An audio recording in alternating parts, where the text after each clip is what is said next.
Hi, Tim Bigham for Delta Derivatives, option hedges and edges, powered by the best option scanning tools on the market today, rbtrader.com. We're seeing a little bit of power out of the market post our first debate. Certainly, I think Hillary being perceived as the clear winner on this. Market kind of likes that, so you can kind of use Hillary as low volatility and certainty, Trump as high volatility and uncertainty. So the more Hillary kind of pulls ahead, I think the market will feel more comfortable with the known rather than kind of the wild card unknown of Donald Trump.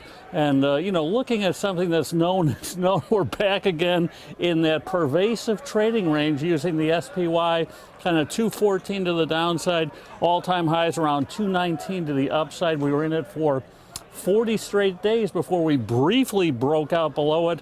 We're right back smack dab in. It'd be interesting to see, how we muddle along here. Market handling some, lower oil prices today. Oil down sharply on a downgrade from Goldman and some, certainly OPEC news that was less than bullish as the supply concerns start to weigh us again. Production cuts that are always rumored never seem to come to fruition. Kind of like takeover rumors that are always out there never seem to come to fruition. Twitter being one of them.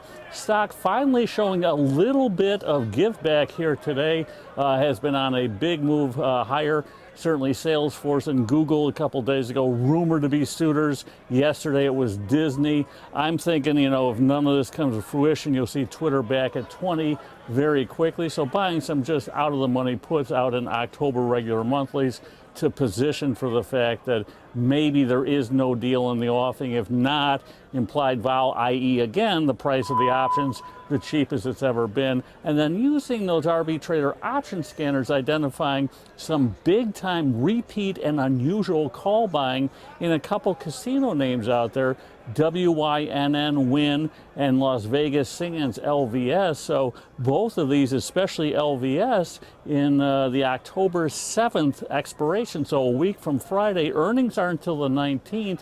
You see huge repeat call buying, driving that implied volatility up on the August 7th expiration calls. These are the 58 strike. Last I looked, stock was about 56.50. So I'm simply doing a simple calendar spread trade. I'm buying the October 14th expiration calls of 58s, selling those comparatively expensive that were driven up by the buyer October 7th expiration 58 calls, looking for that stock to move up towards 58 towards expiration, capturing about a 3-point implied volatility differential. Normally this trades flat, so this is the way I like to use some of that big repeat unusual order flow, not only to follow along with the big buyer out there, but also to position to grab that term structure volatility, the fact that they have to overpay to get in, and then with all those calls to sell, come expiration, they're going to put a lid on things getting out, so a little bit of a market maker mentality as well. So until next time, as always, here's to good trading. Take care.